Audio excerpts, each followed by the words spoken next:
మనిషి సెల్ ఫోన్కి బానిస అయిపోతున్నాడు.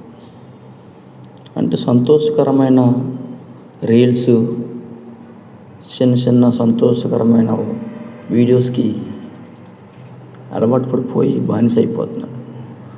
వాడు క్రిస్టియన్ అవని, హిందూ అవని, ఏ కులమైనా ఏ మతమైనా అవని సెల్ ఫోన్కి బానిస అయిపోతున్నాడు. అంటే అపవాదిగాడు లాగేసుకుంటున్నాడు ఈ సెల్ ఫోన్ ద్వారా. మనం ఇప్పుడు అంచె దినంలో ఉన్నాం. మొబైల్కి ఫాస్టింగ్ చేయాలి, అంటే మొబైల్కి ఉపవాసం పెట్టాలి. చూడకుండా ఉన్నవాడే గొప్పవాడు అని ఒక పోటీ పెట్టాలి. మా ఫాస్ట్ గారు చెప్పారు ఒకసారి, mobile fasting only phone calls వరకే వాడే గొప్పవాడు అని చెప్పాడు ఆయన. కానీ ఎవరు ఉండలేరు.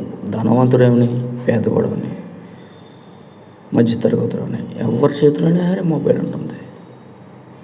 మొబైల్ బానిసలు అయిపోతున్నారు జనాలు. రోజు రోజుకి సైకోలుగా మారిపోతున్నారు, మొబైల్ సైకోలు.